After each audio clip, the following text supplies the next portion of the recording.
Il-konsum tal-elettriku reġistrat fiż-żona tal-Armir u l-Bajja ta' San Tumas fejn is-sena li għaddiet l-animal attakkat b'mod aggressiv is-serq tal-elettriku żdied b'40%. Għal dan il-kumpanija li fis-stqarrija ħabbret li issa tefet l-attenzjoni tagħha fuq żoni oħra ta' Malta bilan li tnaqqas it-telf magħruf bħala non-technical u tħares id-dħul tagħha. F'sena l-kumpanija naqset it-telf non-technical bi 33% u loti tal-konnessjonijiet temporani għal kmamar fl-Armieru f'San Tumas kienet biss waħda mill-miżuri li ħadet il-kumpanija biex tilħaq dan il-għan.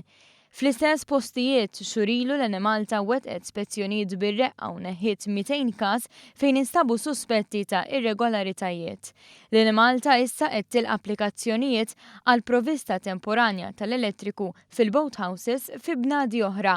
Il-kumpanija mlita ċara li l-provvista tal-elettriku tingħata biss jekk ikun teknikament possibbli li s-sistema ta' distribuzzjoni tal-elettriku eżistenti issostni dawn is-servizzi fil-postijiet mitluba. Biex wieħed japplika għal dan is-servizz jintalab iħallas miżata ta' €460 u depożitu ta' €1000 fuq il-konsum. Il-kumpanija mlita ċara wkoll li żomm id-dritt li temm ħesrem il-provvista tal-elettriku mingħajr dritt tal-kumpens jekk xi awtorità tordna tneħħija tal-istruttura li fiha ikun provdut is-servizz.